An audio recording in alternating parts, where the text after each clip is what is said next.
नमस्कार दोस्तों, हमारे यूट्यूब चैनल में आपका स्वागत है। जिस तरीके से आप लोगों के कमेंट्स थे उसके आधार पर मैं जो है वीडियो बनाता हूं दोस्तों। जो भी आपके लेटेस्ट अपडेट होते हैं, लेटेस्ट जो कमेंट होते हैं, मध्य प्रदेश शिक्षक भर्ती वर्ग 3 में प्रयोगशाला सहायक की भर्ती होना भी पेंडिंग में है, क्योंकि मध्य प्रदेश हाई कोर्ट ने भी 8 मार्च को जो है फैसला सुनाया है कि आपको जो है आने वाले 2 माह के भीतर प्रयोगशाला सहायक का जो रोस्टर था उस पर 1696 पद हैं।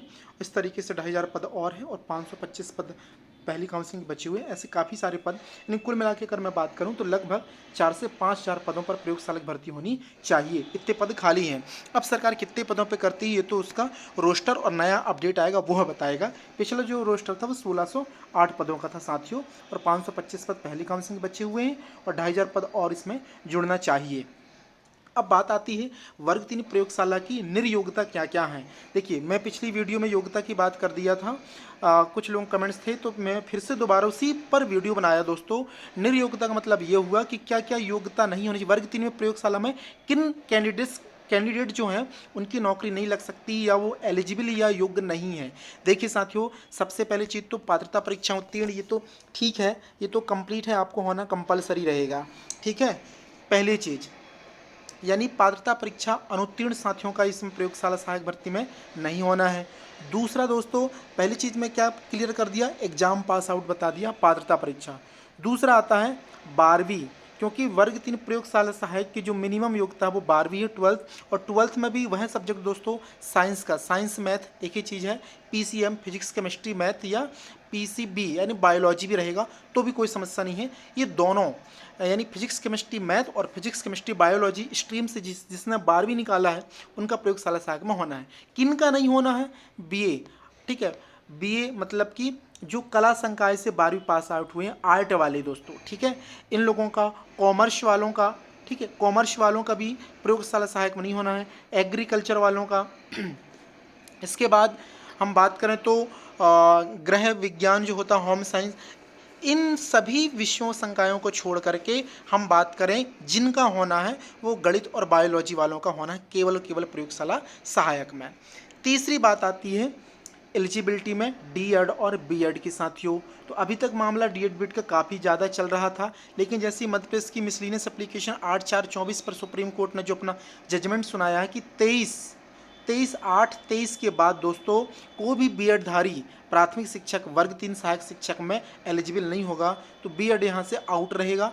बीएड वाले भी इसमें एलिजिबल नहीं होंगे, यानी केवल डिप्लोमा धारियों को ही प्रयोगशाला सहायक में भर्ती में लिया जाएगा योग्यता के रूप में। ये है दोस्तों।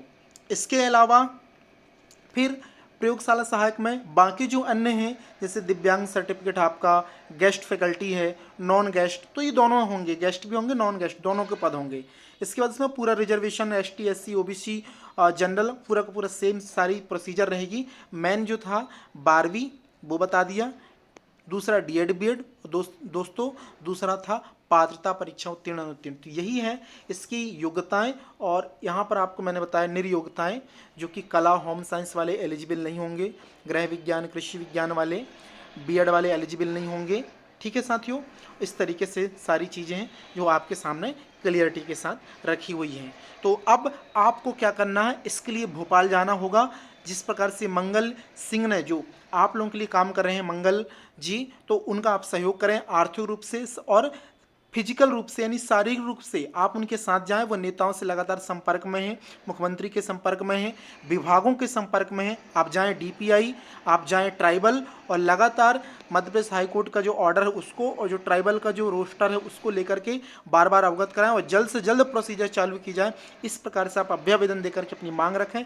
जैसे ही 4-5 जून को आचार संहिता समाप्त होती ही आप लोगों की दिशा में अगर आप इस तरीके से प्रयास करेंगे तो जल्द से जल्द नोटिफिकेशन जारी करके प्रक्रिया को आगे बढ़ाई जा सकती है। इस समय अब साथियों एक चीज़ और बताना मैं भूल गया कि जो वेटिंग लिस्ट वाले हैं साथियों, वेटिंग लिस्ट वाले और ओबीसी होल्ड वाले, क्या उन्हें पहले लिया जाएगा? बिल्कुल। जब मेरिट बनेगी तो ओबीसी होल्ड और वेटिंग लिस्ट में जो है उनका पहले नंबर आएगा, तो उन साथियों को सबसे ज़्यादा प्रयास करना चाहिए, मेरा मानना यह है। अब देखते हैं क्या होता है आने वाले समय में, सरकार क्या कदम उठाती है हाई कोर्ट के निर्णय के बाद, ये आपको आगामी समय में पता चलेगा। अगर आप नहीं जुड़े मेरे चैनल में पहली बार हैं तो सब्सक्राइब कर लेना, वीडियो अच्छा लगे तो लाइक करना और अपने मित्रों को अधिक से अधिक शेयर करना। जय हिंद। हम मिलेंगे अगले वीडियो में एक नए अपडेट के साथ।